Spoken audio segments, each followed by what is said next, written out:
The story begins as a boy is reincarnated as the 13th Imperial Prince Noah Aristocrat. The Emperor learns that his affinity is with water, so he bestows him the land of Almeria, since it's the home to many of the Water Clan. He orders his servant to check Noah's stats, and they're all amazed when they see that his water affinity is already at SS rank. They all think he's a genius, and he has no idea what's happening, but he knows that he has been reincarnated as a noble. We learn that the Mirror's Empire is a rich nation of warriors in a mountain range, and its capital is situated on an open plain, where the people enjoy peaceful lives. The Emperor has over 10 children, who are known as Imperial Princes, and they're respected since they're the most famous nobles. We see that Noah is now 6, and we learn that everyone thinks his water affinity is SS rank, but it appears differently when he's the one looking at it. He realizes it increased after he was given Almeria, and his stats also improved after hiring maids, so he realizes he can get stronger by having more subordinates. He notices that he doesn't have a level cap, so there's no limit to how much stronger he can become, and the mates think he's amazing since he's so calm and composed. One of them, named Evelyn, notes that the Crown and 4th Prince have arrived to visit him, so he goes out to meet them. The Crown Prince Albert reveals that they have a present for him, but a dark aura suddenly appears in the room as a servant brings out a weapon box. Albert orders the man to open it, but Noah suddenly hears people screaming as he sees the cursed sword Leviathan. Albert tells him to pick it up, and he knows that he can't refuse since it's a gift from the Crown Prince, so he decides to accept it. Albert reveals that it's the strongest water magic sword in the Empire, and over 100 people have died trying to master it. But the 4th Prince Henry tells him not to worry, since they died the moment they tried to lift it. Albert thinks Noah can wield it since his water affinity is SS rank, and notes that he enjoyed the demonstration, so Noah realizes that he was testing him. As he leaves, Henry asks him if he made the right decision, since they know that the sword is priceless. But Albert thinks it doesn't matter, since it's better off in the hands of a genius like Noah, and notes that it should teach him what it's like to be bitten by his own pet. That evening, Noah wonders why his maid Zoe seems to be unhappy, and she tells him not to worry, but he wants to know what's bothering her. So she tells him she needs time off, and explains that her mother is now out of work because a flood destroyed her hometown of Doso. She reveals that her relatives want her to work in the red light district, since it's the only way for them to make ends meet, but he tells her he's heard enough. He decides to give her mother a job in the mansion, and notes that he'll pay her 10 reen a month, but Zoe thinks it's too much. He also notes that he has a spare house on the western outskirts of the capital, so she and her mother can use it, and she cries as she thanks him for his kindness. We learn that he doesn't want her to work in the red light district, since his reputation will be ruined if the people learn that she worked for him, so he wants her to continue serving him. He calls his butler Dylan, and tells him to buy as much land as possible in Doso, since he knows that conmen will try to take advantage of the people suffering from the flood. Dylan is surprised that he's already taken that into account, since he's never dealt with such a situation before, but we learn that he already experienced it during his past life. Dylan wonders how they'll get the funds, mentioning that they would need 700,000 reen, which is a ridiculous amount. Noah knows that the average income in the capital is 120 reen a year, and even his retainers only earn 8,000, but he does the math, and realizes that his household has 500,000. So he knows that he needs 200,000 more, and he orders Dylan to sell their land to the south, but he tells Noah they can't sell it since it was a gift from the Emperor. Noah notes that he's ready to accept his father's punishment, and explains that the nobles need to make sacrifices for the people, since it's their responsibility to keep them happy.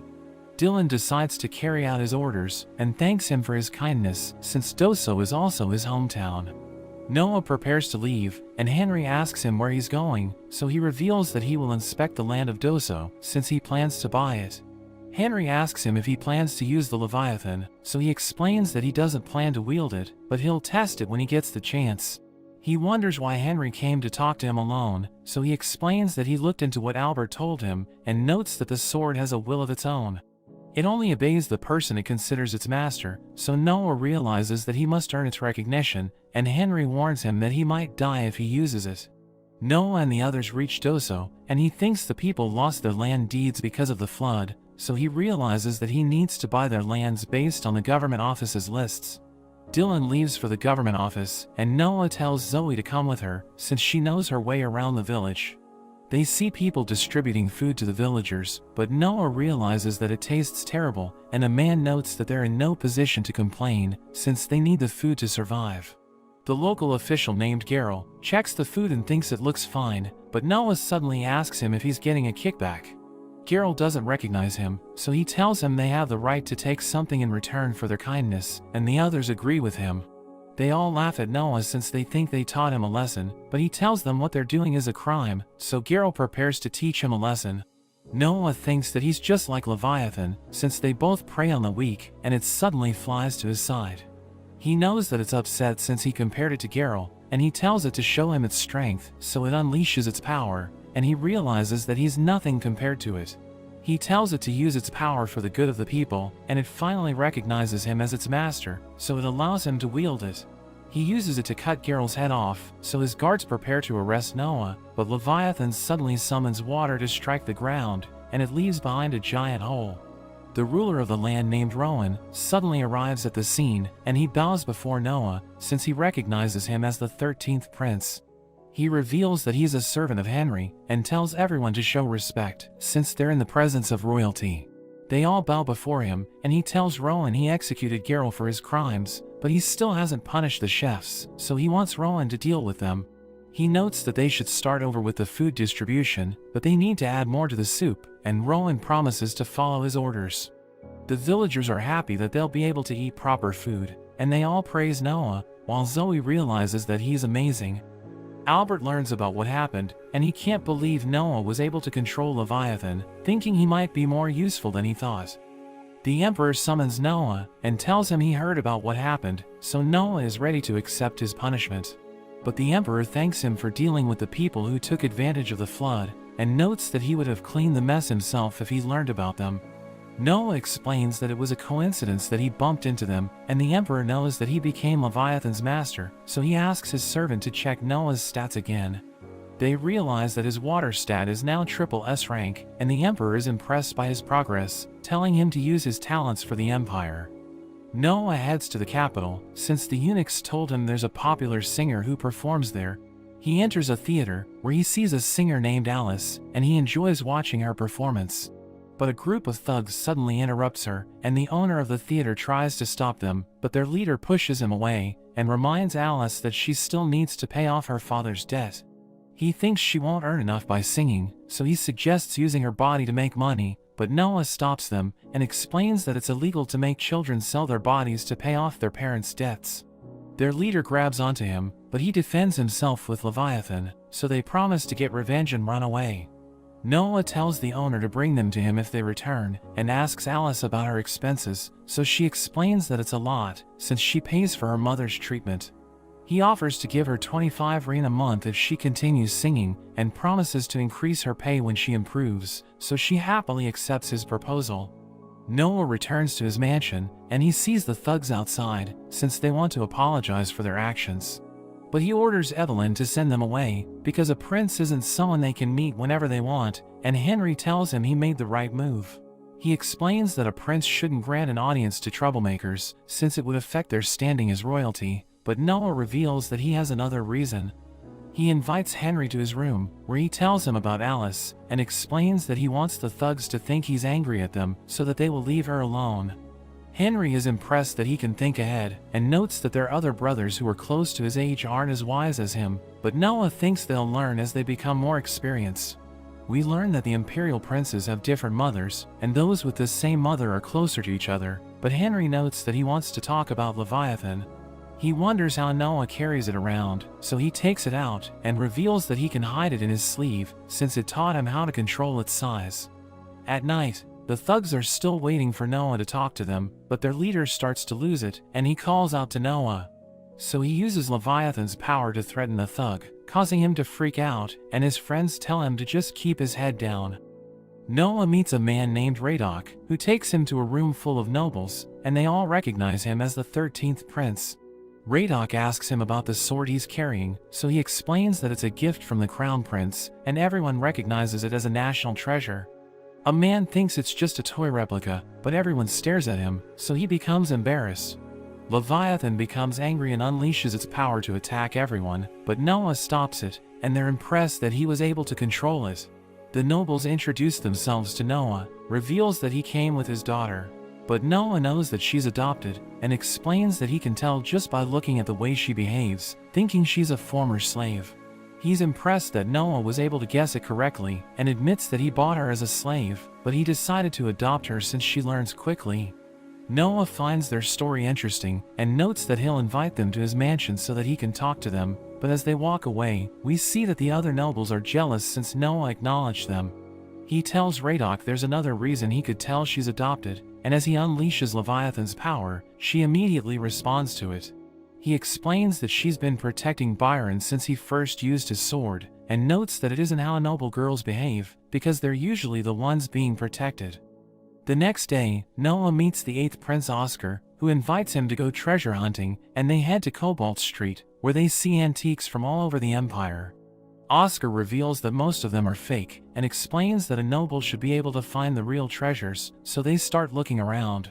He doesn't find anything interesting, but Noah sees a strange book, and decides to buy it for 3 rein. Oscar realizes that it's a grimoire of a legendary sorcerer, and notes that it's a real treasure, which they will be able to sell for 1,000 rein. He wonders how Noah knew what it was, and we learn that he had no idea, but his wind affinity increased when he touched it, so he decided to buy it. He prepares to stab it with his sword, since he knows that only beings with a will of their own can change his stats, which means the book must have a soul inside it. Dark energy suddenly comes out of it, and it brings forth the sorcerer's soul, which has been sealed inside the book. Oscar suggests retreating, since he knows that the sorcerer is a master of wind magic, but Noah uses Leviathan's water to destroy it. Oscar wonders how the street wasn't damaged, so Noah explains that he aimed upward, and Oscar is impressed that he was able to make that decision in an instant. A merchant named Alan tells Noah he needs his help, since he wants to know if the item he owns is a real treasure. He takes them to his store, where he shows them a ring, and explains that it's supposed to show its true form when its true owner appears. But he has shown it to a lot of people, and it never responds, so he thought it was trash and tried to get rid of it a number of times. But it keeps coming back to his store, so he thinks there's something special about it, and Oscar tells Noah to try it on. So he wears the ring, but it suddenly recognizes him as its new owner, and transforms into a suit of armor. He realizes that it didn't change his stats, which means it doesn't have a will of its own, and he tells Alan he wants to buy it. But Oscar decides to pay for it, and tells Noah to consider it a gift. After that, we see Noah as he gets off Oscar's carriage, but the leader of the thugs suddenly attacks him. So he uses his ring to defend himself, and the driver of the carriage takes the thug down, as Noah wonders why he hasn't given up yet. Oscar asks him how he blocked the attack, so he explains that the ring automatically protects him if it senses danger, since he linked it to Leviathan. Noah returns to the theater, where he watches Alice perform, but there are men that start fighting over her, since they both want her to have a drink with them. Noah uses his sword to embarrass them, causing them to run away, and the owner apologizes for their behavior. Noah tells him to ban people like that, but he explains that he needs customers to keep his business alive, so Noah offers to buy the theater for 1,000 rein. The owner gladly accepts his offer, and Alice wonders how she can repay him for everything he's done for her, so he tells her to just keep singing, since he likes listening to her music. He knows that she has potential, which is why he wants the Emperor to watch her performance in the future, and he tells her to devote herself to singing until then. He returns to his seat, and listens to her as she puts on a stunning performance, thinking the other treasures in the capital are nothing compared to her. We see Noah in his room, where his mates tell him he has a guest, so he orders them to let him in. He meets the Governor-General of Hanzhou named Dread, who was ordered by the Emperor to manage flood control in his area, but Noah can tell that it isn't going well. We learn that Hanzhou is a grain-producing region in Almeria near a large river, but it suffers from flooding on occasion, so the Emperor ordered Dread to solve the problem. Noah wonders why he hasn't solved it yet, so he reveals that he hasn't received funding from the Empire, because the Ministry of Finance keeps coming up with excuses. Noah visits the head of the Ministry of Finance named Maverick, and asks him why he hasn't given Dread the money he needs. He explains that Hanzhou hasn't been paying taxes, since the Emperor granted them tax exemption after they suffered from flood damages last year, so he thinks they still have leftover tax money. He notes that they should use it instead of asking for funds from the Ministry of Finance, but Noah tells Maverick not to underestimate him, since he knows that Hanjo has no money because of the floods. He explains that his father granted Hanjo tax exemption because they're in no position to pay for it, and he tells Maverick to tell him the truth. So he explains that he can't give Hanjo the money they need, since the Empire needs funds to build the Emperor's vacation house, but Noah tells him he's committing a crime against the Imperial family. He tells Maverick he's using the Emperor as an excuse to not give the people what they need, and threatens to report him to the Emperor if he doesn't distribute the funds. So he orders his men to give Hanjo the money immediately, and Dredd is amazed that Noah got Maverick to yield without lifting a finger, so he praises his negotiation skills. Dredd leaves for Hanjo to work on the flood control projects, and a man reports to Noah, telling him the Emperor wants to meet him. Noah heads to the palace, where the Emperor praises him for dealing with Maverick, so he explains that he just did what he thought was right. But the Emperor knows that it's difficult to deal with dishonest people, and he's impressed that Noah was able to do it, even though he's only 6 years old. The Emperor can't believe he has become Leviathan's master, because he knows about its dark history, but he thinks Noah needs to learn how to wield it. So he introduces him to the Empire's greatest swordsman named Damien, and notes that Noah should learn from him, but he wants to test Noah's strength right away. He takes out his sword, and tells Noah to bring it on, so he prepares to fight, but the memories of Leviathan's past wielders suddenly flow into him. He charges at Damien, who tries to block his attacks, but Noah uses a technique to disarm him. He knows that he won thanks to Leviathan's past wielders, and Damien admits defeat, telling the Emperor he has nothing to teach Noah, since he's no match for him. The Emperor realizes that Noah is a genius swordsman, so he decides to make him the head judge in the knight selection exam, telling him he's the perfect person for the job. He promises to complete the task, and we learn that fighters from all over the Empire will participate in the exam, since they want to become successful warriors.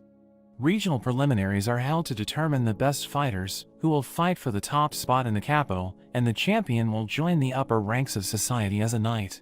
His first job is to become a subordinate of the head judge, and Noah thinks he needs to pick the best fighter in the exam so that his stats will also improve. Damien notes that Noah gets to decide the competition format, so he tells his father to get rid of the regional preliminaries because he wants to do all the judging in the capital. After that, Zoe tells Noah that Doso only sends one candidate for the exam every year, since they can barely afford travel and lodging expenses. Noah wants more candidates to participate, so he promises to pay for their expenses, and tells Dylan to buy all the vacant houses and talk to the merchants in the capital, since they need to be ready when the candidates arrive. Noah talks to Byron, and wonders why his services are so cheap, so Byron explains that he gave Noah a huge discount since he's the 13th prince. But he knows that Byron is lying, since merchants don't give away money out of compassion, and he asks Byron what he wants. He's amazed that Noah was able to see through him, and admits that he needs his help with the palace employment exam, since he wants the Emperor to hire a girl he knows. He notes that he already sent a token of gratitude, and Noah promises to put in a good word for the girl, but explains that he'll only do it if he likes her. Byron promises to pick a candidate who will measure up to his standards, and he asks for permission to put Noah's crest on his store sign, since he wants to elevate his status. So Noah realizes that Byron wants to be his subordinate, and he warns him that he won't tolerate betrayal. That evening, we see Noah riding a carriage, and he notices that his stats have improved, since he accepted Byron as his subordinate. But he suddenly sees that his water affinity went down, so he thinks something must have happened in Almeria. He heads to the Emperor and tells him Almeria has a problem, and he wonders how Noah found out about it, but his servant suddenly reports to him. He realizes that Noah is right, since there's a rebellion in Almeria, and he asks Noah if he knows how big it is. He thinks about how much it changed his stats, and tells the Emperor it must be small at the moment, so the Emperor reveals that he's right, since there are only around 5,000 rebels. He asks Noah if he wants to deal with them, but he knows that the soldiers won't listen to him, since he's still too young to lead them in combat. He thinks his older brothers should lead them against the rebels, and the Emperor asks him who he wants to recommend, so he notes that Henry is the best choice, since he's the most prudent of his brothers. After that, Noah travels with Henry in a carriage, but Leviathan suddenly senses danger, so Noah orders the driver to stop. He knows that the attackers want to get rid of him, and he doesn't want to get Henry involved, so he jumps out of the carriage, but they suddenly trap him with their water magic. They prepare to take him out, but he manages to break free, and he thinks they're Almerian rebels, since they know how to use water magic. They try to cut him down, but he easily defeats them, and their leader can't believe they lost to a kid. Henry is impressed that he was able to take them down, but wishes he had the chance to interrogate them, so Noah tells him they're still alive, since he only used Leviathan's threat to knock them out. The next day, Noah talks to Byron and tells him there's a rebellion in Almeria, but he wants him to keep it a secret. He knows the cavalry are the center of their forces, and he orders Byron to buy all the horse feed in Almeria, since he wants to starve their horses. Byron thinks his plan is brilliant, promising to carry out his orders, and Noah thinks about how it should make the fight easier for Henry. The Emperor reveals that the rebels they captured gave them useful information, and notes that they tried to kidnap Noah since they wanted to use him as a bargaining chip. The Emperor praises him for taking them down, and notes that depriving the rebels' horses of food is a brilliant move, telling him that Albert came up with the idea of starving the rebels. But Noah knew that it would turn the people of Almeria against them, so he decided to starve the horses instead, and the Emperor admits that he's impressed by Noah's ideas. He decides to reward him by adding a sword to his crest, which is among the greatest honors one can earn, since it's the symbol of a warrior, and only the Emperor can add it to a crest. After that, Byron tells Noah about the leader of the rebels, and notes that he's the kind of person who will do anything to achieve his goal. Evelyn notes that there's a wounded man at the gate, so Noah decides to meet him, and he reveals that he's a cavalry officer from Almeria. He tells Noah about the rebellion, and explains that he couldn't go along with it, so he decided to escape and report to him instead. Byron knows the report is worthless, since Noah already knows about it, but he thanks the man for informing him, and orders Evelyn to treat him. He decides to reward the man with 5,000 rein, and Byron wonders why he would do that, so he explains that the man deserves the reward for his loyalty. We see Zoe as she heads to Noah's office, but he wonders why she looks pale, so she shows him the 500 rein the rebels gave her, and reveals that they wanted her to pour a sleeping drug into his drink. He realizes that they plan to capture him while he's sleeping, and she tells him she could never betray him, since he has done so much for her. But she starts to cry, and reveals that the rebels threatened to kill her if she didn't give him the drug, so he decides to give her 5,000 rein as a reward for being loyal to him. She thanks him for his generosity, but he tells her she needs to do something important, and orders her to give him to the rebels after he takes the drug. But he knows that they'll try to silence her if she sticks around, so he tells her to run and hide. After that, Noah wakes up in a carriage and realizes he has been kidnapped, so he uses his ring to break free and takes out Leviathan, asking it to show him its memories. He realizes that the rebels took him away, and Zoe was able to escape on time, so everything's going according to his plan. He appears before the rebels, who think he was able to escape since the ropes weren't tied properly, and they look down on him since he's just a kid. He cuts one of them down, and mocks them for being a bunch of lackeys, so they all take out their swords and gang up on him, but he easily takes them out. He sees Zoe with a group of knights, and she apologizes for not following his plan, revealing that she decided to call the knights since she was worried about him. He realizes they're there to save him, but they're amazed that he defeated the rebels alone, and he orders the captain to take care of them. As he lifts one of them, the rebel's sword drops to the ground, and Noah tells everyone to stay away from it, since he knows that it's cursed. He notices that it's filled with the hatred of the rebel leader, and realizes he can use Leviathan to find him, so he fires a bolt of energy, which travels through the sky and pierces the leader's head. The next day, the Emperor learns about what happened, and praises Noah for taking down the bandit leader. We learn that the Almerian rebels were disorganized after they lost their leader, so they were no match for Henry, and we see everyone gathered in a court, where they wait for the Emperor to decide the rebels' punishment. He orders the executioners to ready the horses and cattle, and notes that he wants the rebels to be drawn and quartered, since he wants to make them pay for going against Noah. But he tells the Emperor he's against it, since he wants them to be punished in accordance with the law, and reminds him that the law has a different mode of execution for rebels. He notes that if the Emperor breaks the law, everyone will start to question his supremacy, so he decides to listen to Noah, and praises him for catching his mistake. But he notes that a tame punishment won't satisfy him, so he wants the rebels to be punished to the full extent of the law, and Noah agrees with his decision. He orders the first Prime Minister Nas to take care of everything, and everyone praises Noah for correcting the Emperor's mistakes. The Emperor decides to reward him with a title and notes that all of his children can admonish him, but correcting his mistakes requires talent. He wants to make Noah's cleverness known to his subjects, so he gives him the title of Wise Prince and wishes he had been born earlier. Everyone cheers for him, but the Emperor asks him how he'll judge the knight selection exam, so he notes that he has a plan. They head outside, and Noah orders his servants to throw water at him, but he uses his ring to protect himself. He notes that he'll have the participants attack him, judging them based on how close they get, and the Emperor likes his idea, since it will make the process easier.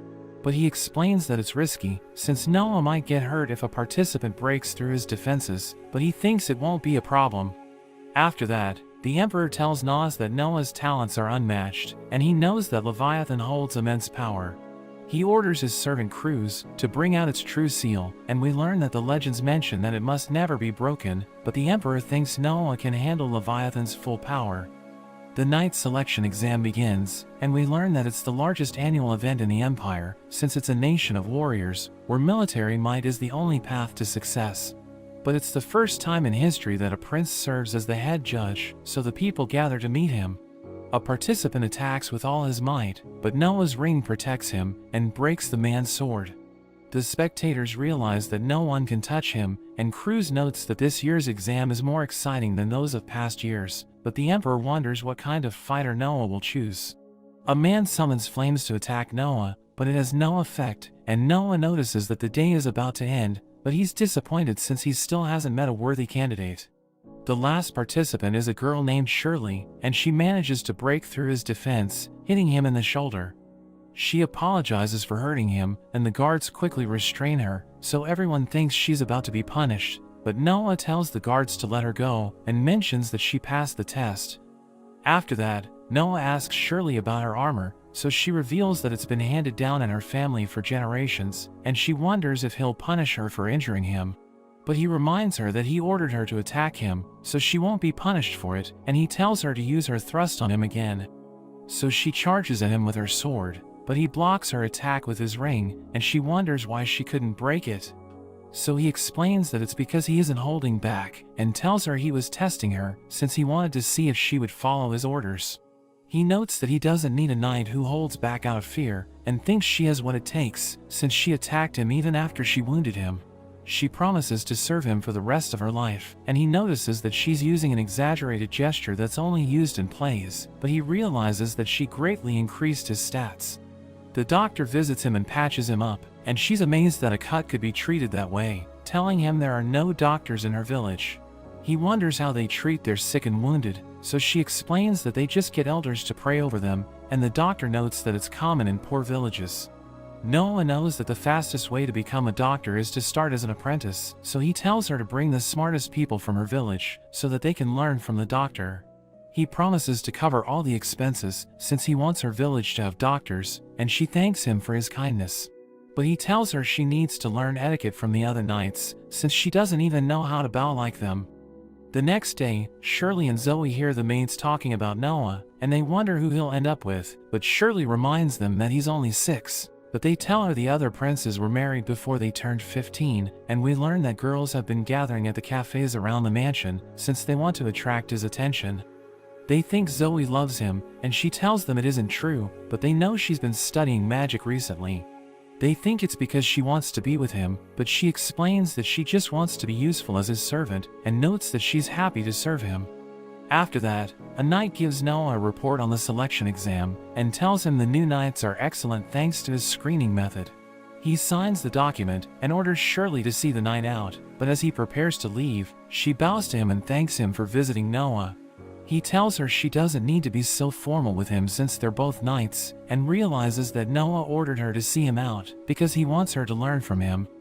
That evening, we see Alice performing at a party, and Byron congratulates Noah for the successful selection exam, but he tells Byron to enjoy the party and get to know the other guests. Zoe gives Noah a letter addressed to him, and notes that the person who delivered it ran away, so she thinks it might contain classified information. He decides to read it, and learns that the remnants of the Almerian rebels have started to make their move, so he realizes that whoever sent it is working undercover to investigate them. He believes that it's the soldier who informed him about the rebellion, and Zoe thinks he learned that his report was useless, since Noah already knew about the rebels, so he decided to report to him again. But Noah knows that he might die if the rebels learn about his actions, and he knows that Henry is still in Almeria, so he decides to ask for his help in crushing the rebellion. After some time, Noah reads another report, and notes that Henry found the soldier, but he was already in terrible shape, since the rebels tortured him after he was exposed. Noah blames himself for what happened, since he could have stopped it if he had acted sooner, and he orders Zoe to send Almeria a message, that he'll do anything to make sure the soldier survives. Noah heads to the market to look for a gift for Henry, since he wants to thank him for suppressing the rebellion, and a merchant shows him his goods, but he isn't interested in any of them. The merchant shows him a beautiful statue, and explains that it was made by a famous artisan, but glass statues are now a lost art, so there are only 2 of them left in the world. He decides to buy it for 10,000 rein, but Oscar suddenly joins them, and he recognizes the glass statue. He knows that there are only 2 of them in existence, and reveals that he has the other statue, so Noah destroys the one in the shop, which shocks everyone. He tells the merchant not to worry, since he'll still pay for it, and he tells him to spread the rumor that it has been destroyed. Oscar realizes that he did it to increase the value of his statue, and admits that he's impressed, since he wasn't as smart as Noah when he was his age. After he leaves, Noah tells the merchant he'll choose a different gift, and the merchant notes that he still has many items to choose from. As they make their way home, Shirley tells Noah she understands why he destroyed the statue, but she thinks he should have just kept it since it's a treasure. He tells her it was just an object, and explains that he considers the people who are loyal to him as the real treasures, telling her that she's one of them. She realizes that he values his subjects, and thinks he's just like the kind rulers she would see in plays, so she plans to really follow him for the rest of her life. After 6 years, Noah is now 12, and he talks to a new maid named Gigi, who's surprised there's been a line of people bringing him gifts for the past week. He notes that it's become time-consuming to deal with, but he has Evelyn to help him handle it all. We learn that Noah is now stationed at the Ministry of Military Affairs, where Henry is the minister. He tells Noah that they've been ordered to suppress a rebellion in the south, and the Emperor wants them to send an army to crush them to show the difference in their strength. He wonders what Noah thinks about his knight Reese leading the operation, and Noah knows he has an exceptional record, but suddenly asks him about the true number of his soldiers. He becomes flustered hearing this, and he immediately asks for forgiveness.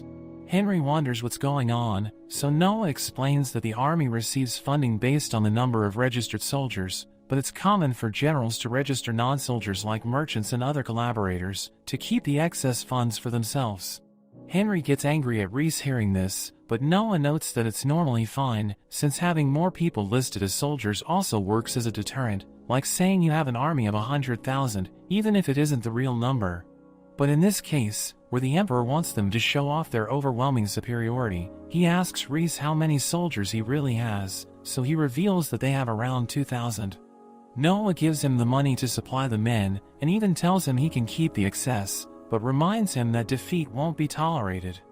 After that, Henry is impressed by how Noah handled the situation, but we learn that Noah has never fought in a war, so he's still at level 1.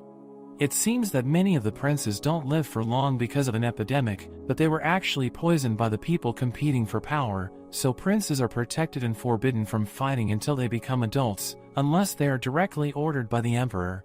Henry thinks it might be time for Noah to get some experience, but a girl suddenly runs in front of their carriage. She begs for someone to help her, and we see a group of slaves being chased by some thugs. Noah tells the men to stop, and he asks them if they have any documentation, reminding them that illegal slave trading is a crime. The men tell him to mind his own business, so he takes out his sword and easily takes them down. Everyone is amazed by how he handled his sword, and he checks up on the girl, but another man suddenly appears. He claims to work for the first Prince Gilbert, and tells Noah he should just pretend he didn't see anything. Henry doesn't seem to know who the man is, so Noah decides to knock him out, and claims he's a fake using the first prince's name, so he orders the guards to take the men to the first prince's estate, so that Gilbert can deal with them himself. After that, Noah explains that he spared the men in case they really did work for Gilbert, but he took them down so that people wouldn't think that he allowed illegal slave trading. He made them out to be fakes so that Gilbert could handle them himself, and Henry is impressed by everything that he considered. As they have dinner at night, Noah gets a message that Gilbert sent them a messenger, telling them that the men were fakes using his name. He had prepared to send them to the court, but they ended up taking their own lives while he wasn't watching. Noah knows that it's a cover-up, so Henry admits that he knows Gilbert is involved in all kinds of illegal activities, but Noah thinks it's normal for him, since even though he's the first prince, he was the son of a concubine, so he can't succeed the throne, and he's just finding ways to vent his frustration. After that, we see Noah telling the children they are free, but he realizes they have nowhere to go, so he orders Dylan to take them in. The girl wonders if he's buying them, but he tells her they're free to leave whenever they want. He thinks about how people should be treasured, and the next day, he dismisses Evelyn from his service, but he asks her to become an administrator for a region within Almeria. We learn that Almeria is too big for him to rule himself, so he has administrators in different regions to act as his proxies. He tells Evelyn that she's the most clever of his maids, and keeping her at the mansion is a waste of her talent, but she mentions that she would rather just stay with him. He knows that she'll do great, which will reflect well on him as the one who appointed her, so she's doing it for his sake, and she happily accepts. Shirley thinks Noah is amazing for how he uses people, unlike the first prince, but he warns her that there are some things she shouldn't say out loud. After that, Noah meets the emperor, who is impressed he was able to protect the first prince's honor. Noah realizes that Gilbert reported the incident himself to make him look innocent, and the emperor thinks about what he would have done if he had been in Noah's situation. The prime minister jokes that the thugs would have gotten the death penalty if they attacked him, so the court laughs, but Noah tells him he's wrong, because if the emperor is attacked while undercover, it only counts as assault if he didn't reveal himself. Everyone is stunned at him correcting the prime minister, and he wonders if he overstepped since it was just a joke, but the emperor laughs, and it turns out he had a bet with the prime minister to test how strict Noah is when it comes to the law. Noah wonders why he's being tested, and the emperor announces him as the new minister of justice. Noah heads to his new position, where he meets the vice minister Vinny, who tells him about his duties as the minister. He reveals that they coordinate all courthouses across the empire and try the cases that occur in the capital, but they also judge serious crimes like rebellion, even though they're committed outside the capital, so Noah realizes that they also function as a common courthouse. He asks Vinny if he receives bribes, and explains that it's okay to tell the truth, since he won't be punished for it. He admits that he doesn't get a lot of bribes, but his subordinates get 10 times more than he does, and he explains that he doesn't accept bribes for murder, since he might become a target for revenge. He notes that he only accepts bribes for cases that could go in either direction, but Noah gives him 5,000 rein, and tells him not to accept any more bribes while he's the minister. Vinny is amazed by his generosity, but notes that he doesn't need the money, and promises to stop accepting bribes. Noah isn't sure if he can trust him, but he notices that his stats have increased, so he thinks he can count on him. After that, Noah drinks with Oscar, who congratulates him for becoming the second minister prince in the emperor's 50-year reign, but he wonders why he was appointed. Oscar thinks it's because of favoritism, but Noah isn't convinced, and he mentions how the empire almost collapsed at one point, since the position of crown prince is determined at birth. The other princes idled their lives away, and ended up ruining domestic stability, which is why the empire now grants every prince a fief to rule, and ensures that they get a proper education.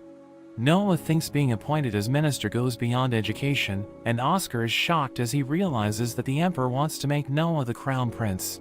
He explains that he isn't sure, but Oscar suddenly receives a report, and notes that the emperor plans to appoint him as minister prince of finance in the next assembly. A group of soldiers storms a building, and they arrest a man named Keats, who wants to remove the emperor from power so that Albert can take the throne. The emperor learns that the soldiers also arrested the men who were working for Keats, and they've already confessed to their crimes, but there's no evidence that Albert is involved. The emperor decides to have Keats executed, but asks Nas about Oscar, so he explains that Oscar is aware of the situation, since Noah already told him everything. The emperor is impressed that Noah was able to figure out his intentions, and he thinks Albert isn't a worthy successor, so he needs to pick someone who can overcome his trial. Vinny tells Noah about the people involved in the insurrection, and he realizes that they're all close to Albert, so he thinks his brother was behind it.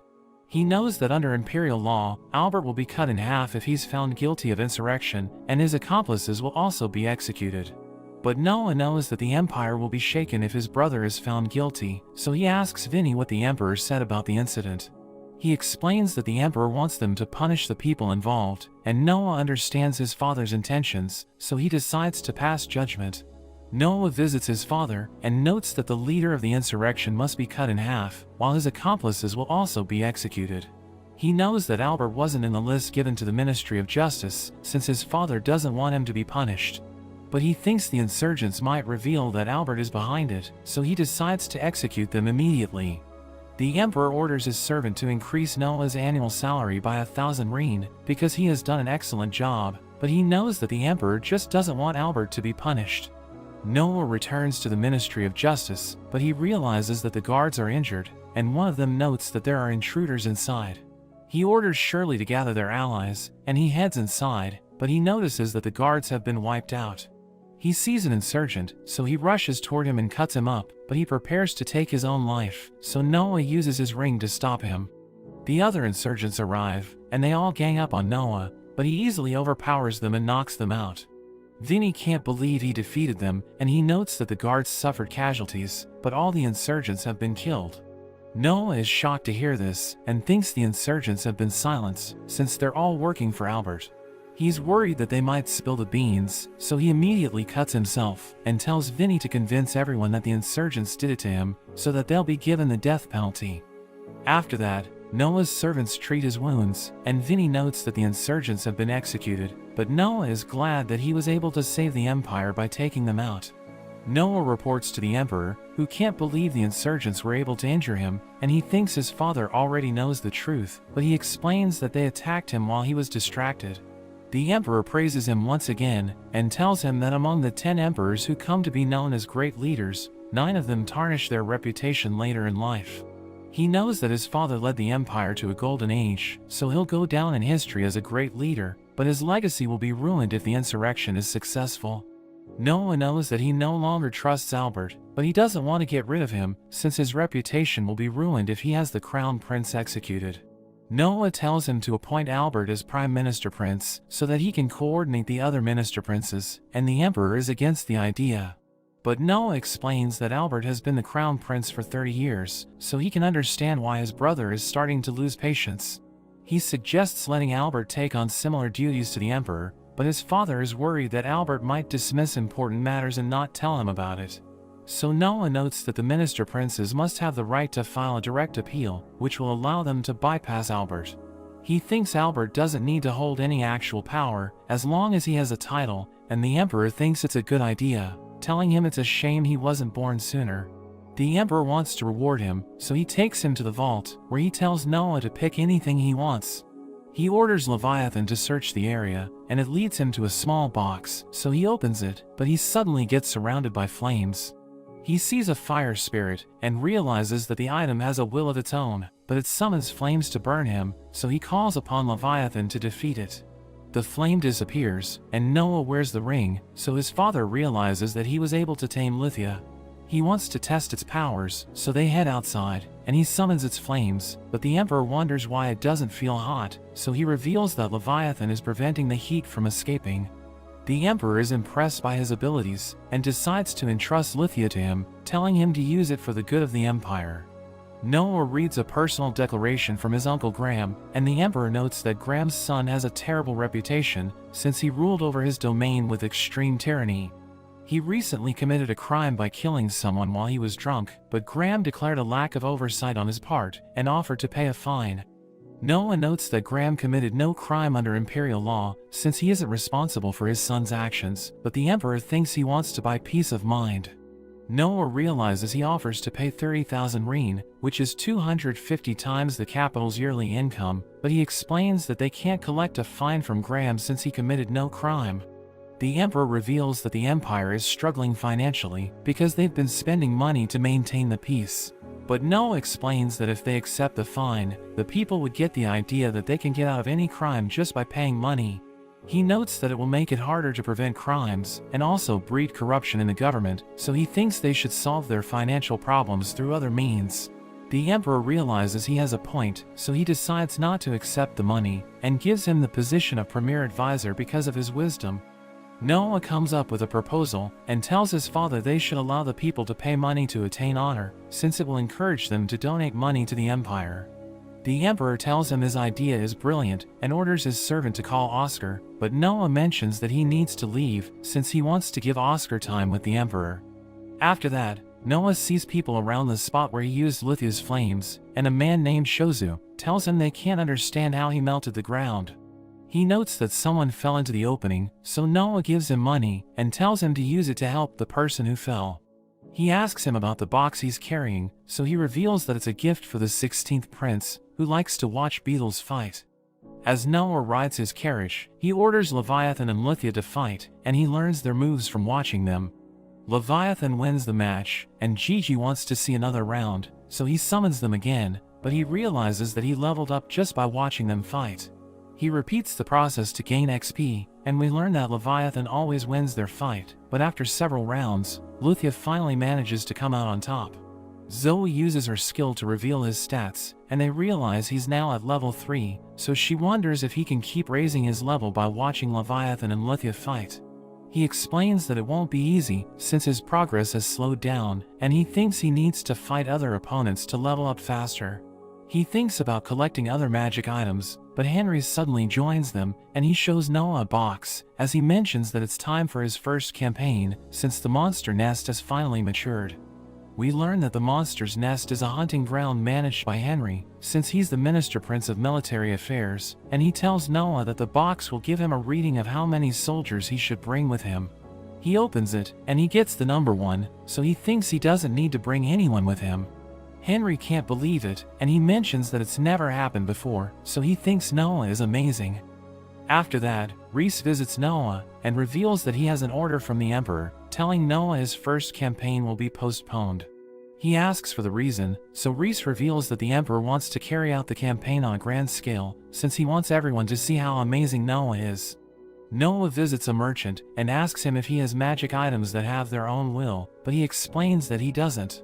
Noah pays him anyway, and the merchant doesn't want to accept it, but Noah promises to reward him again if he finds anything interesting. After that, Noah sees a man named Dalem, who threatens a merchant since he wants to buy an item that another customer has already reserved. Noah stops him, and he knows that Noah is a prince, but he notes that he's a member of Gilbert's household.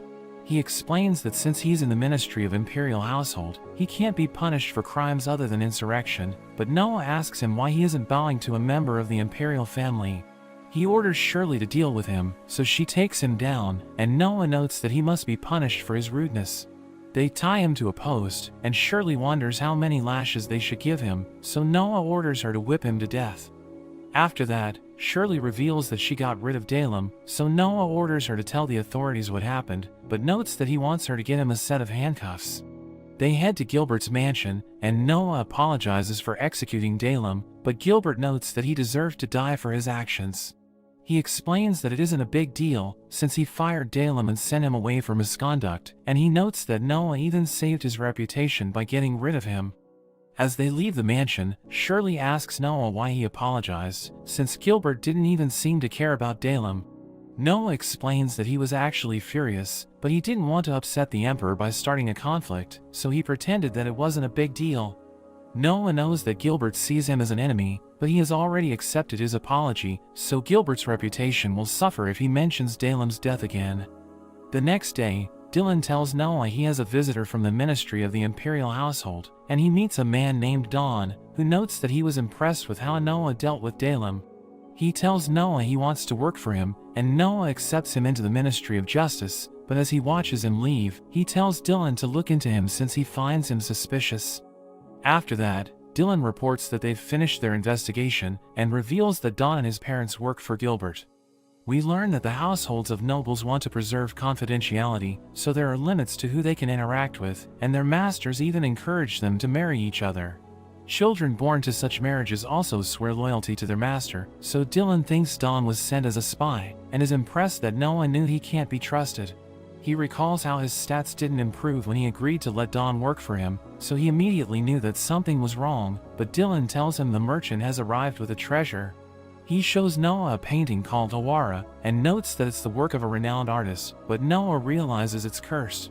The merchant shows him a replica, and reveals that it was made around the same time Awara was painted, but Noah can tell which one is the original, since it's giving off a strange aura. He slices it with his sword, but it doesn't break, and Awara's spirit comes out of it. She reveals that her spirit was trapped in the painting, since the artist killed her when she was a child, and mixed her blood with the paint. She wants to repay Noah for freeing her, and he tells her to swear loyalty to him, so she leaves the painting and decides to follow him. His earth affinity increases, and he tells her to demonstrate her power, so she disguises herself as the merchant, who can't believe she looks just like him. Noah touches her, and the merchant realizes that she can also make her body transparent, but we learn that she only has a physical form thanks to Noah's ring. He praises the merchant for giving him the painting, and promises to pay him for it, telling him to return if he finds anything else. After that, Noah talks to Byron, who reveals that his candidate Ada has been accepted as one of the emperor's attendants.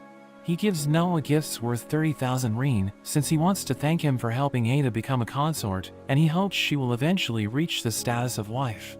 We learn that the emperor's consorts are divided into 4 ranks, and they start as attendants, but they can eventually reach the next rank of concubine. Wives outrank the concubines, but they don't enjoy the same level of status as the empress, who is the emperor's legal wife.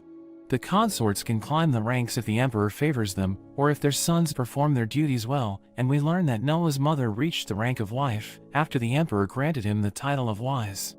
Byron thinks Ada can become a wife if the emperor favors her, but Noah explains that she needs to compete with the other consorts, who might try to sabotage her so that the emperor will dislike her. He tells Byron to send her money, explaining that they must help her since it's all politics, and he orders Zoe to take a letter to his mother, along with 10,000 rein. He tells her to include a message that he's Ada's guardian, and Zoe can't believe he wants to use his mother, but he explains that it's how the imperial family works, and thinks Ada could be a good ally for his mother. As Zoe prepares to leave, he asks her how her mother is doing, so Zoe reveals that she's grateful for everything he has done for her, but notes she saw someone suspicious at the gate recently. That evening, we see Zoe's mother as she prepares to close the gate, but Don suddenly grabs her from behind. He stabs her in the neck and runs away, but Noah tells her she's lucky to be alive, and we see them hiding behind the bushes. He thinks Dawn tried to silence her since she saw him leaving the mansion, and as Awara's spirit leaves the body, Noah tells Zoe to bring it back to her village. He explains that they should convince everyone that her mother is dead, since she might become a target in the future, and he tells her to take a break, promising to call her when it's all over. Zoe thinks they can't let Dawn get away, so Noah tells her not to worry, since Awara is keeping an eye on him. The next day, Dawn wakes up in a cabin, and Noah tells him he's lucky to be alive, since he was stabbed by an intermediary after he reported that he killed Zoe's mother. Noah thinks they wanted to get rid of him since he failed as a spy, and notes that he expected it to happen, so he sent someone to monitor him. Dawn is amazed that he foresaw everything, and wishes he had met him before he was hired as a spy, but Noah notes that it isn't too late. He tells Dawn to swear loyalty to him, and promises to punish betrayal harshly, but mentions that he'll never cast him out. Dawn cries hearing this, and he promises to serve Noah, who notices that his wind affinity has increased, so he thinks Dawn is now loyal to him. He tells him to focus on recovering, and promises to give him a new name and status, telling him he'll make him a governor in Almeria. Dawn thanks him for his kindness, and he wants to repay him, so he reveals that Gilbert gave the emperor a gift. After that, Noah talks to his father, and tells him to stop drinking the wine Gilbert gave him, since it acts like a poison if it's taken with a food called dragon claw. The emperor notes that he eats it with Gilbert every year to honor their ancestors, so Noah thinks Gilbert is waiting for that moment to kill the emperor. Everyone won't blame the wine since he's been drinking it recently, so they will think it's just an accident, and he wonders if Noah is sure about it. So he reveals that he tested it on a death row criminal, who died after he ate the dragon claw and drank the wine. The emperor orders his servant to summon Henry, and sends soldiers to investigate Gilbert's mansion, telling Noah he will reward him in the future. That evening, the soldiers find proof that the poison was tested on illegally traded slaves, which confirms that Gilbert wanted to kill the emperor to seize the throne, so Henry orders his men to arrest him. Noah wonders why his father didn't learn about Gilbert's plan, since he seems to have eyes everywhere, and he admits that he knew everything all along, so he never drank the wine. He explains that he played dumb to test Noah, and he realizes he can trust him, so he appoints him as the Vice Minister of Military Affairs. He also names him Governor General of the Imperial Guard, and orders him to find a suitable replacement, so Noah wonders if his father wants him to find a worthy successor. After that, Noah tells his father that Gilbert's actions amount to treason, so he needs to be cut in half. But Noah explains that the case could be perceived as attempted murder, which will allow them to delay his execution until the Emperor orders it. Albert thinks it doesn't matter since he'll be executed anyway, but the Emperor knows that Noah just considered his emotions, since Gilbert is still his son. But Albert notes that he should be executed immediately, so his father tells him to take care of it. The Emperor wants to give Gilbert's fief to Noah as a reward for exposing him, but Noah is against it, since it would encourage the other princes to sabotage one another to earn the same reward. The Emperor doesn't want that to happen, so he decides not to reward Noah this time, but tells him he should think about his future wife. We learn that engagement at the age of 12 is common in the imperial family, but the prince's legal wives are chosen for political reasons, so they usually have no say in who they marry. The Emperor thinks Noah should marry the granddaughter of his uncle, who's known as the Lightning Prince, and he believes that Noah will have a clever child with her. He decides to marry her, so the Emperor promises to arrange the marriage negotiations, and as Noah walks away, Nas thinks the Emperor should choose his grandchild as his successor. He explains that it will guarantee 3 generations of prosperity, but the Emperor isn't sure if his grandchild will surpass him, so Nas notes that Noah might pass down his brilliance to his son. Noah summons Don, who thinks he'll be executed for betraying Gilbert, but Noah tells him he won't be punished for exposing treason.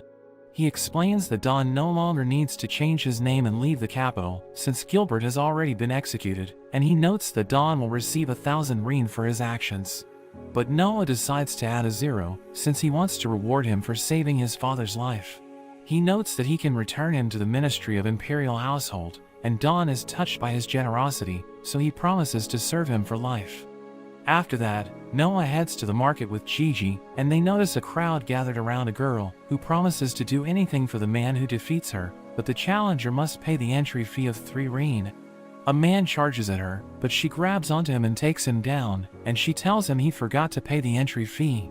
The other men decide to take her on, but she defeats all of them, and Gigi realizes she's an amazing fighter. A man named Chad challenges her, and he immediately rushes forward, but she suddenly starts to feel strange.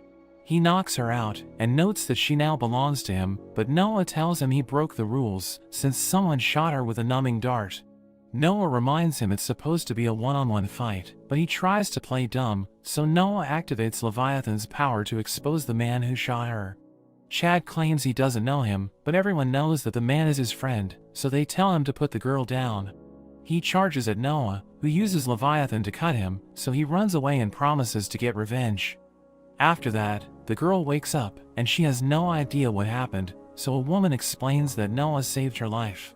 He asks her what she remembers, so she mentions that her legs suddenly stopped moving in the middle of the fight, and he tells her it's because she was hit by a numbing dart. He wonders why she challenged everyone to fight her, so she explains that she went there for the night selection exam, but she didn't make the cut and ran out of money, so she can't even afford to go home. He thinks she couldn't have failed since her skills are amazing, but she explains that the 10th prince failed her because she refused to surrender herself to him. Noah knows that he's a pervert, so he believes her story, and he gives her 100 rein, telling her she doesn't need to go home, since it's enough to survive until the next exam. She wonders why he's helping her, so he tells her it's because he likes her, and notes that he's drawn to women who want to be recognized based on merit. Chad arrives with his men, and he tells them to beat Noah up, but he realizes that Lithia wants to fight. He links it with the armor ring to cover his fist with flames, and he starts to beat the men up, so Chad orders his friend to paralyze him, but he launches his flames to stop the man. He grabs onto Chad and knocks him out, but he wonders why their boss isn't fighting, and he recognizes him as the 10th prince's knight, so he thinks the 10th prince paid them to capture the girl. The knight begs for forgiveness, but the girl hears him call Noah the 13th prince, so she finally realizes who he is. She thinks he's amazing since he doesn't flaunt his status, and he decides to let the knight go, but tells him to take the men away. An old man praises him for his skills, and he notices that the man has the golden gourd, which means he's Indra, the lightning prince.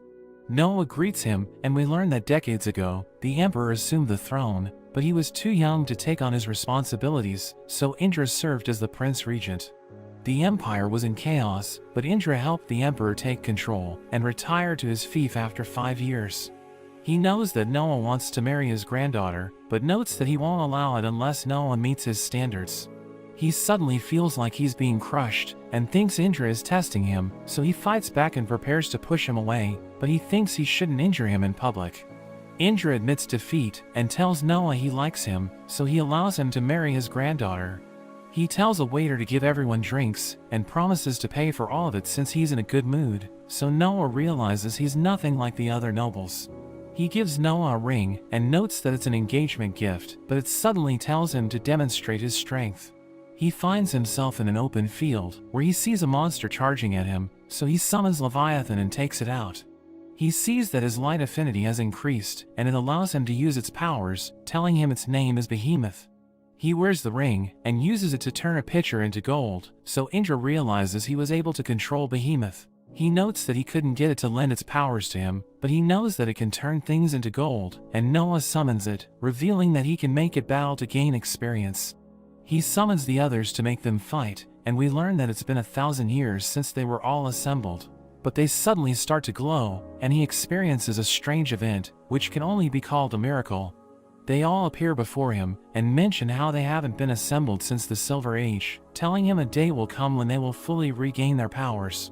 He returns to reality, and thinks he was just hallucinating, but he realizes that everyone heard their voices. They think the heavens have placed their hopes on him, and he orders Gigi to give everyone 10 rein to celebrate the occasion, which makes them happy. The girl refuses to accept the money he gave her, and notes that she wants to advance on her own merit to become his knight, but he tells her to accept it and work hard to be worthy of him. Indra is impressed by the way he handles things, and the emperor suddenly joins them, so everyone bows to him. He notes that there's no need for formalities, since they aren't in the palace, and he tells Indra to stand beside him, but Noah summons Lithia, and orders Leviathan to sense if there's danger. He realizes that the people have no bad intentions, and the emperor talks about how amazing he is, telling Indra he's about to have his first campaign alone. Everyone's surprised to learn about it, since they know that princes usually have escorts when they go on campaigns, and he realizes that the people have turned their attention to him. He knows that his father mentioned it so that he would escort him, and the emperor tells Indra they need to talk, so they ride the royal carriage. Lithia creates a pillar of flames, which distracts everyone, and the emperor realizes it's the perfect chance to tell Indra the truth. He tells him he wants to disinherit Albert, and thinks he isn't fit to be the crown prince, since he didn't hesitate to execute Gilbert. The emperor thinks he's cruel, and Indra admits that he finds him scary, since he might kill his brothers after he takes the throne. Indra wonders who will take his place as the crown prince, and the emperor notes that he hasn't decided yet, so Indra tells him to make up his mind, since the nation will be divided if he doesn't pick an heir. He notes that he has someone in mind, but he doesn't want to announce his decision yet, since it might cause chaos in the imperial family. Indra explains that it's better than not having a crown prince, but Noah tells his father he can keep a will, which has the name of his heir written on it. Indra notes that anyone can forge a will after he passes away, but Noah tells him he can use magic to hide it in his body, and he thinks the idea is brilliant. They return to the throne room, where Cruz introduces them to a new servant, telling them he can't speak or read. Noah tells his father he should regain full control of his military, and Indra thinks it's a great idea, since the princes could use their soldiers to seize the throne. Noah knows he'll lose his position as Governor-General of the Imperial Guard, but he doesn't care, and his father gives him the order to relieve his post. He tells the servant to give another order to Henry, but Indra asks him how he'll handle Albert's disinheritance, and Noah notes that unlike Gilbert, he didn't commit a crime, so he should still be a prince. The emperor decides to write that Albert isn't worthy of the throne, and notes that he doesn't want him to become crown prince again, so Noah realizes he has given up on him. He starts to write the order, but Indra realizes he's making a lot of mistakes, so he explains that he can't bear to take his son's inheritance away. Indra thinks he should start over, but Noah notes that he should keep it as is, so that Albert can understand how he felt when he wrote it. He follows Noah's advice, and orders the servant to deliver it to Albert, but Noah notices he can actually read. He starts to run away, but Noah takes him down, and the emperor calls Cruz, telling him the servant was a spy, so he begs for forgiveness. The emperor tells Noah to decide how they should be punished, so he notes that the servant should be executed immediately, since he sullied the imperial court.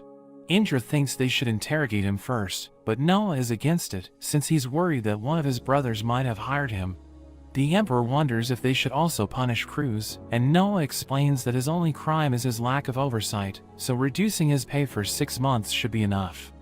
After that, Noah asks the emperor what he'll do about Albert, so he explains that he doesn't know, since he doesn't want to be harsh to his son. He asks Noah if he knows about Leviathan, so he notes that it was one of the 4 sages, who lent their powers to the emperor during the Silver Age. Noah thinks Noah might surpass him, and the emperor notes that he has potential, but wants to see how he continues to grow. Noah leaves the palace, and he heads to Albert's mansion, where he orders his servants to wait outside. Albert asks him if he wants to talk in the garden or the living room, so he notes that he wants to see the garden, since he knows that a famous gardener worked on it. As Albert shows it to him, he's impressed by how beautiful it is, and he asks Albert about the tree with 2 trunks. He reveals that it was given to him by a member of his household, and notes that it's worth 50,000 rein, but he tells Noah he'll send it to his mansion within the day. He notes that it's the 2nd time he has given him a gift, and reveals that he gave Leviathan to him as a joke, but he was amazed that Noah was able to wield it. He tells Albert it's almost time for summer, so their father will travel north to escape the heat, but he has decided to take Albert with him. He isn't happy to hear this, since his father always leaves him to rule the empire during the summer, and Noah thinks their father will give him a lesson about ruling the land. We learn that Noah decided to visit him, since he thought it would help him understand their father's feelings, but Albert thanks him for his time and walks away. That evening, a woman named Olivia visits Noah in his mansion, and he wonders why she wanted to meet him in the middle of the night, so she tells him about Albert's plan to overthrow the emperor. He wonders how she learned about it, so she reveals that she was born into Gilbert's household, since she's the daughter of his butler. She knows how Noah tried to spare him, but Albert executed him anyway, so she decided to use her body to get revenge. She heard Albert mention how he plans to use the soldiers to take control of the palace, since he knows he's about to be disinherited, and she swears loyalty to Noah, as she begs him to stop Albert. He accepts her as his assistant butler, and tells her she doesn't need to do anything special for him, but she wonders why he's so nice to her, so he explains that it's because of her loyalty to Gilbert. She promises to do her best to serve him, and he realizes his dark affinity has increased, so he knows that she's loyal to him. After that, Noah prepares to leave, and Gigi wonders if she should arrange a carriage for him, but he tells her he needs to go alone. Zoe realizes he needs to do something important, so she tells him she'll wait for him to return, and hopes he'll stay safe. He rides a horse, and heads to the Ministry of Military Affairs, since he knows that Albert's troops are stationed there. 1,000 men assemble before Albert, and he plans to use them to take the throne, since they were trained to obey the orders of their superiors without second thought. He tells them their nation is rotting, since his father has become senile, and he promises to make the empire great again. They all cheer for him, but Noah suddenly tells him to stop, and explains that his actions will only lead to ruin.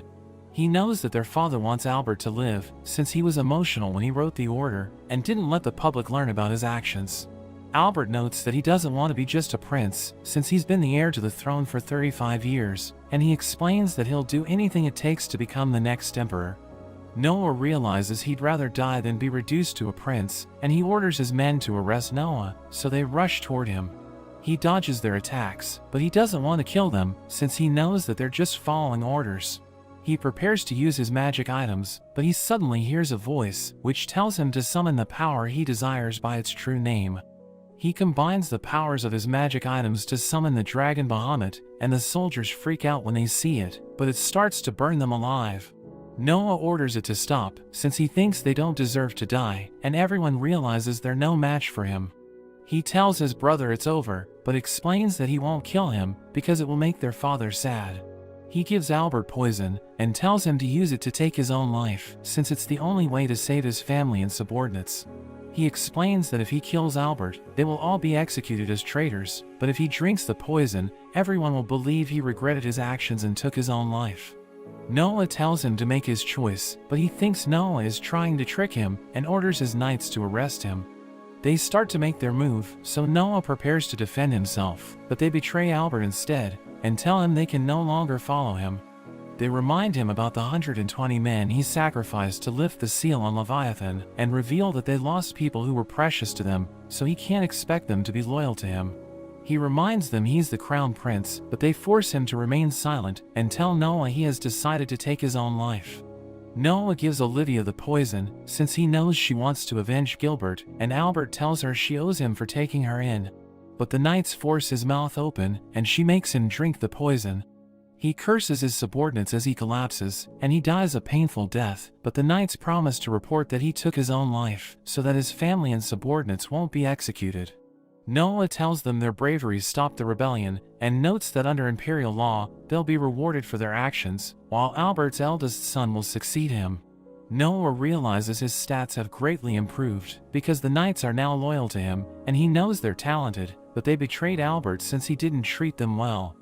Nas tells the Emperor about the incident, and notes that Albert took his own life, so the Emperor notes that he needs time alone.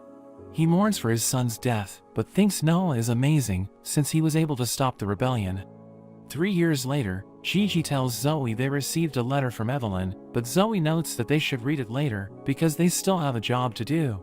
The other maids deliver gifts for Noah, since it's his 15th birthday, and we learn that he has been relocated to Almeria to rule as its lord. Gigi wonders why he gets more gifts every year, so Zoe explains that it's because he helped countless people, and they both think he's amazing. Noah practices his swings, and his fiancée Audrey tells Zoe to give them their breakfast. As they enjoy their time together, Noah notes that they're about to get married, and Audrey looks forward to being his wife. He tells her to be patient, and notes that he won't let anyone take her away from him, since he welcomed her into his life. We learn that Indra talked to the Emperor, who still doesn't know who he should choose as his successor, but he now favors Noah, since he's the wisest among his children.